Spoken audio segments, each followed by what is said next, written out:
0-1. Flared. Shallow left center, and it gets down. The Majors break into the hit column. It's a bloop single for Byron Reichstein.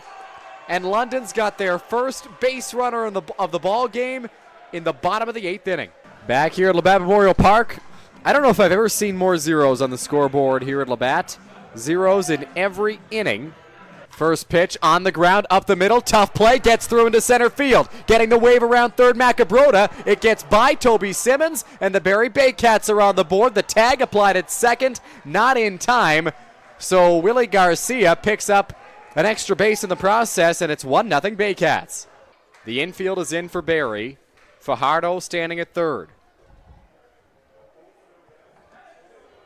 Fajardo the leadoff at third.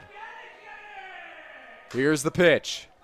In the air, left field. Is it deep enough? Clark makes the catch, tagging Fajardo. Here's the throw to the plate. They won't cut it off, and he's safe. Fajardo gets around it, and the game is tied in the 10th. 0-1, here's the pitch. In the air, hit well to left field, and that ball is out of here. It's a 2-run home run for Francisco Hernandez. In the top of the 11th inning, the Barrie Baycats strike for a pair. It's 3-1 Barrie. And especially in a league like this, where when you're seeing a team on a Saturday night or a Sunday afternoon and it's their second or third game of the weekend, you're not entirely sure what the back end of their bullpen's going to look like, especially a team like a Chatham, like a Barrie potentially. That one struck very well into left field. Tracking it, is that going to find its way out? Gone! First of the season, Christian Ortega, how you like me now? First inning, 2 on base, and the Brantford Red Sox kick it off with some offensive action. And how about this?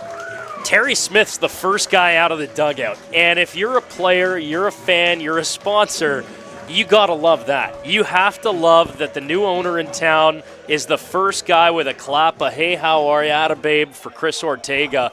No doubter. And, of course, just outside Detroit. Then he goes to McPherson College, finishes at Waterloo. Struck well, left field. Can Holick get under it? Moving, doesn't get there in time. Over his head, 1 will score, 2 will score. Movement near, tries to go at second. Bit of a trip over the bag there for Morrison, and he'll hold it. But it's tied the game. 2 RBIs on the left field bloop over the head of Tim Holick. That's a double there for Evan Morrison. And it's funny, it didn't feel like an overly hard-hit ball. Nope. And yet that got to the fence. Full credit, Evan Morrison. Guy that the box score would say has done well. But when this is becoming an interesting center field, that one's sent high. Paolo's trying to track it down. That one is over his head. It'll find its way down, try to find its way around to third. I think Marcus should get there in time. Slides in, gets the stop sign. And this is a 3-2 ball game. Akatsuka, his comeback here. We talk about Nick Burdett's situation just now, but the third biggest storyline today, don't forget, Chris Ortega started today off with a home run, then had his situation defensively, was down for a while with some lower leg discomfort on the left leg. Now he's back in a 2-1 situation with a chance to a runner on first. He could get the offense back going again. His commentators, Jinx goes the other way. Left field comes down, bounces, and I believe that's going to score. That should stay in. The run comes around to the plate. This is a tie ball game as the possibly the most unnecessary slide to home I've ever seen, but I love it. This team's feeling electric. But Wagner Jr. here, we talked about his versatility out there, doing great work on first base, really stretching out for those plays, making what could be errors into, here we go, to the plates. The wild pitch costs our new reliever here early on, and that is going to be a scored run for Mr. Evan Morrison. Remember, I don't think we're going to see that second pitch, Carlos. I think we might not have to. Yeah, he's got we saw Schmarter popped up with it, but yeah, I mean, that fastball's working. The 0-1. That one struck straight to the first baseman, Wagner. What a play. Game over. Chatham Kent didn't talk much about their defense early, but it just capped it off there for them. The Chatham Kent Barnstormers will take this one 4-3 in Brantford. The first of 3 home efforts in the homestand for the Red Sox. The 0-1. Connect, drills this one to left, high and deep and gone! Marcus Connect, a grand slam, and the Leafs lead 4-0. And there you go. It's the first good swing on a curveball we've seen this inning, and it's a big one. Connect ripping it over the left field fence. Now they face J.D. Williams, and he hits this one high and deep to left field. Is it going to stay fair? Yes, it is. That's a grand slam for the Guelph Royals, and they've taken the lead here at Dominico Field. Spencer McKinnis steps in here for the Maple Leafs and hits one in the air to center field. This one's pretty deep, carrying to the wall, and it's gone to dead center field. Spencer McKinnis gets his first IBL home run.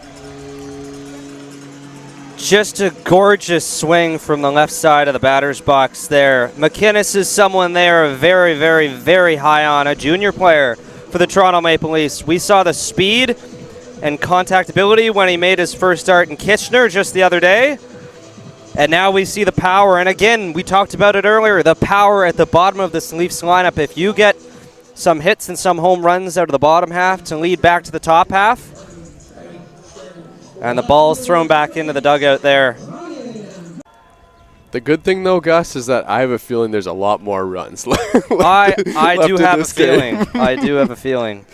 This might be one of them. High, deep, left field, gone. Home runs in back-to-back games for Dan Mara. Just when you think something special might happen, Dan Mara, who hasn't hit a home run in 2 years prior to last game, ties it up again for Toronto. And that wasn't a cheap shot either. That was deep and gone over the left field fence by a good 20, 30 feet.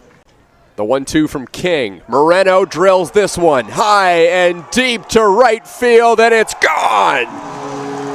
Grand slam, Rando Moreno. And he's blowing this one open in the fourth.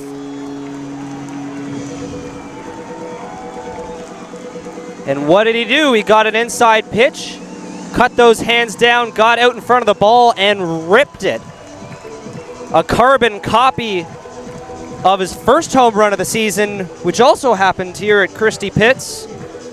Lacing it over that high right field fence, and it's the second grand slam of the day for the Toronto Maple Leafs. This one, once again, putting them up by 4, as it's 10-6. Those high strikeouts, not allowing a run for, well over a season at this point.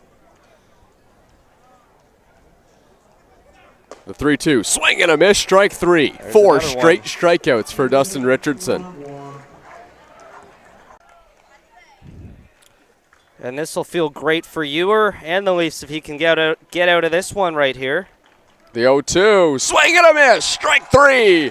A big punch out from Alex Ewer, and the Toronto Maple Leafs win a barn burner here at Christie Pitts, 14-11. They hit 2 grand slams as part of the effort. The power certainly on display for the Maple Leafs in this one tonight. Early going. He's been getting on base and knocking them in, that's for sure. And he does just that here on the first pitch he sees from, or third pitch he sees from Boone here. That's going to leave the yard, and Fajui makes it 1-0 for the Panthers here early in the first inning. The element of surprise rears its ugly head for the Cardinals in this first inning. Neil Boone was basically immune to any sort of damage beyond the occasional single or walk through his first 2 starts, but Fuji ambushes him here. Got the ambush going, and I think he just got a fastball up in the zone here, and it made him pay exactly what it was. It just hung up a little too high and right in the wheelhouse, and now Yordale Maduli will step into the plate, the shortstop tonight. And as we were talking about in the first inning with Boone's issues falling behind hitters, sometimes baseball when you're pitching is as simple as getting ahead in the count. Look what's happened to Boone this second inning. Yep. 1-2 offering, swung on and missed. Boone gets another punch out. That's 5 strikeouts in the contest as Owen Boone is back to dealing his usual self here. The Cardinals will come to bat in the home half of the second inning, trailing the Panthers by 1. Line that one past the shortstop. Well, if I'm Vargas, the way the first at-bat went against Salazzo, I wouldn't mind the idea of pitching around Duncan and seeing if you can get a similar result. But Salazzo is a veteran hitter in this league, and I'm sure that if he's attacked with off-speed pitches down and away again, he'll know what to do this time. As Duncan gets a hold of this one into the right field line, and it's going to leave the yard. Tyler Duncan is on the home run totals, and the Cardinals now lead this one 3-1. Well, hey, maybe they should have pitched around him. Maybe they should have. Maybe they got to listen to you more, Matt. Maybe they got to listen. Tyler Duncan wasting no time. We were talking extensively about how much he's been pitched around last year and this year. But he jumps all over that one. His first home run here at Bernie Arbor in almost a year, since last June. Vargas tried to bend that slider down and in and get Duncan to chase on the first pitch, but he leaves it right in that lefty wheelhouse. Right over the Little Caesars sign. I guess they wanted to go hot and ready in a hurry. Look in, and the 1-1 from Sorosky is drilled to left field. Brown coming on the dive, and it's past him. That's going to go all the way to the fence, and that's a lot of trouble as two more Panthers are going to come home to score, and now it's a one-run ball game as Junior Ibarra comes through with a clutch double here in the inning.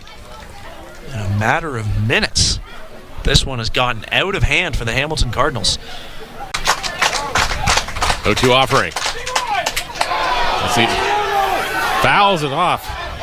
No, he went. They're saying he went on that. It was a hit by pitch, but he went, and I think that's the right call, Neil. We'll see the replay here, but Hospital forces a strikeout on the pitch that hits him in the shin. Yep. The coach is having a field day here, and this is going to be. Yeah, I can see why they're frustrated, Neil, but I think we'll need to get a second look here. But Hospital, I think, did what he had to do here. Yeah, no question he went on it, but did it hit him? There you go. Well, 2 outs and first base is occupied. We'll see what happens here. Yeah, Towers clearly goes there, and it beans him on the inside of the knee. What a job by Stephen Hospital. Yeah. Off to the top of the 9th inning, and that means one thing here. As he's coming in on the mound here, and we're going to defer very shortly to our friend Mr. Josh Bain in a second as he's making the slow walk into the mound here. Okay, yeah, this is still round 3, and I'm still getting the goosebumps. Yeah. Like every time you hear that music in your head, even, and you go back to watching him with the Nationals, with the Tigers, with the Mariners, with the Diamondbacks, the Twins. Did I forget anybody? And Mr. Bain, the floor is all yours. Now entering the game for your Cardinals, number 56, Fernando Rodney. Oh man. Yeah, that's wow. Yeah, that's one of the few occasions where I'm happy to remain completely silent up here. Yeah, we give the floor to Josh. Yeah. And who gives the floor to Fernando? Josh has been perfecting that entrance announcement for Rodney. Yep. This one's chopped up the middle. Tommy Ray is actually it's going to be fouled by Nickel, and over there he gets it. And there goes the arrow. It's so great to see that arrow fly at home. That means good things for the Cardinals as they win this one 6-4. That is a fly, sight for arrows, sore fly. eyes. Wow.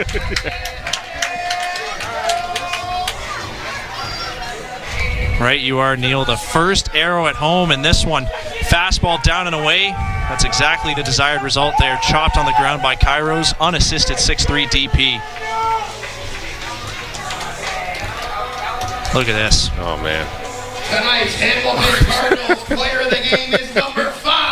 I look like I got chicken skin right now. Wow. Tyler Duncan, no surprise, your player of the game here tonight. Cardinals winning this one 6-4, and Rodney getting high fives, hugs, and shakes and everything else. And that smile on his face shows it all. And with the big bear hug from Josh Williams. Yeah. I didn't realize how big, much bigger than what Rodney Williams is, man.